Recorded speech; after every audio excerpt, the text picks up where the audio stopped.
Hey, what's up, everyone? When I say the acronym RPG, what do you think of?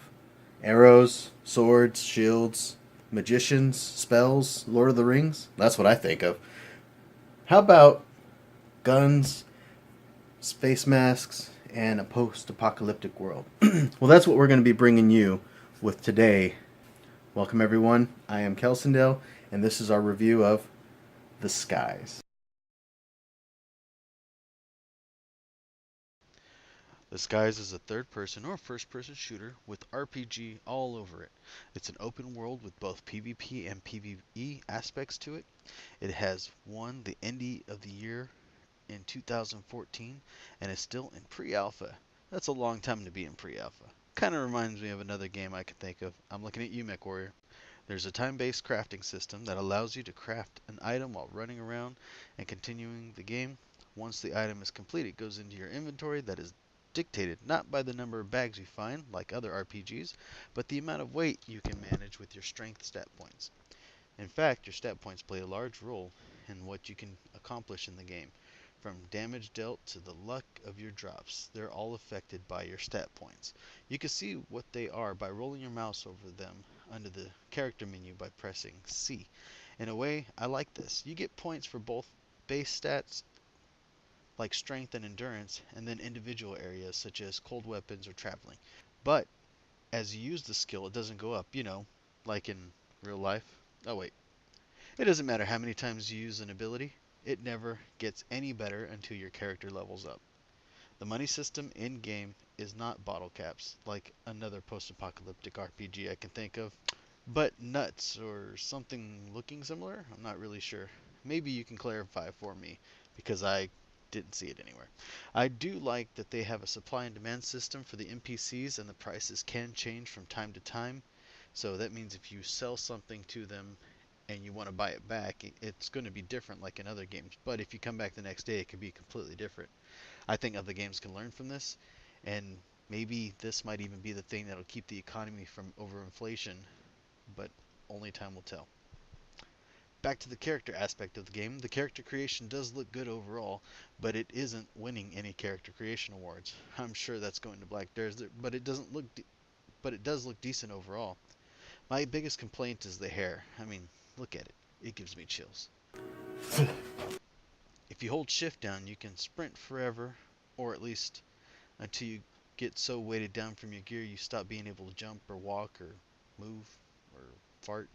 Then there are the fractures. Yes, you can fracture your arm like in real life. When it first happened to me, I didn't realize that I had had a fracture, and I logged off and on 3 times before I realized I was fractured. Oops. It shows at the top right hand corner. One of the things I did find I enjoyed was the PvP that is in the game. There are PvP and PvE aspects to the entire game, and running into a red zone or an unsafe zone is a sure way to find enemies that will either help you or assist you, and only their gun will tell. There is also a way for you to kill yourself. I'm sorry, for you to kill your allies while being in the middle of the match as well.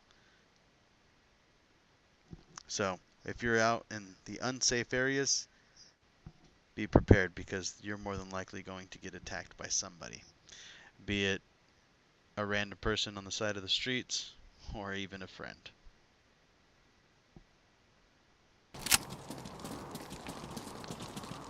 That's who was shooting me. Alright, well, there you have it. The biggest problem I have with the game is the lack of enemies. You start in an area that's just for you and yourself, and y'all are surrounded. I say y'all because there are NPCs inside the game, and you're surrounded by enemies. But then, that's it. That's it. Throughout the rest of the game, you are hard pressed at finding enemies. Granted, the enemies that you do have in the map have insane vision and will spot you many times before you spot them, but completing some quests were difficult due to the sparse number of enemies and other players getting them before I could get there. One of the things I found interesting was the premium stuff. Things with real money. For a monthly sub, you pay $4.99 a month, or you could pay a one-time fee of $20 and you've unlocked all the premium caveats for life. I like it. I can't think of another free-to-play game that does that, and I do like it. Maybe you can think of one that I am not seeing, but that's the one I can think of right now. The game is fun, can be fast-paced, and looks pretty good for a free-to-play. But is it going to be one of my go-to games that I'm going to play with me and my buddies that will continually jump on for the fun of it? Probably not. I see the game as more novelty and have a hard time seeing this as a serious RPG. There are quite a bit of bugs in the game, and even dungeon-like areas bug out, and you have to restart the entire session in order to spawn back into the game. But they don't just put you right where you were standing, they stick you back in the main town, making you walk forever to get back to where you were. Perhaps in the future, it'll be a game that'll be able to take on both Fallout franchise and the World of Warcraft, but for now, I'm not so sure. The game can be fun, and I think if you're looking for an RPG with a different flair, you should give it a shot. Pun intended. And with that, I'm going to go ahead and give this game a 3.5 out of 5. Hey, I just want to say thanks for checking out this episode of our review of the skies. If you enjoyed it, please let me know. Give it a like. If you disliked it, tell me why. This is a new format I'm trying out, and I kind of like it over the other thing that I did previously. So please let me know. Any input is great input, and I appreciate it. Thanks, and I'll talk to y'all later.